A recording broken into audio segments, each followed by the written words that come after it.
गांव का बाजार जीवन से भरपूर है क्योंकि खरीदार स्टॉलों के बीच घूमते हैं। उनकी बातें और हंसी हवा में भर जाती है। मोटू और पतलू जीवंत दृश्य के बीच पहुंचते हैं।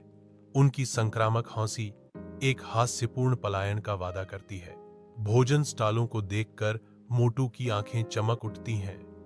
उसका उत्साह मुश्किल से नियंत्रित होता है क्योंकि पतलू अपने दोस्त की आवेगी लालसाओं को रोकने की कोशिश करता है। दर्शक जोड़ी की चंचल गतिशीलता में खींचे जाते हैं। प्रत्येक झलक और इशारा उनकी कालातीत दोस्ती को बढ़ाता है। जैसे ही कथाकार पुरानी किताब के भीतर छिपे खजाने का नक्शा उजागर करता है, हवा प्रत्याशा से चटकने लगती है।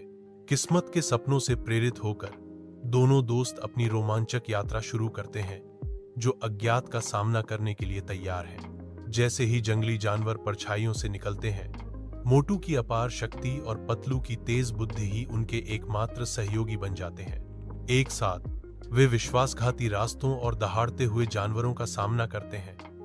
प्रत्येक चुनौती के साथ उनका बंधन गहरा होता जाता है। अटल संकल्प के साथ मोटू और पतलू जंगल में और आगे बढ़ते हैं। उनकी दोस्ती प्रतिकूल परिस्थितियों में आशा की किरण है।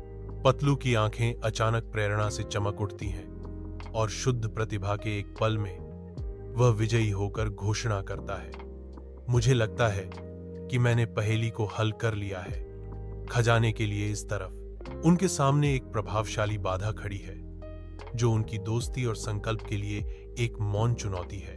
अटल दोस्ती और अटूट साहस के साथ मोटू और पतलू विपरीत परिस्थितियों पर विजय प्राप्त करते हैं। उनका बंधन अटूट है।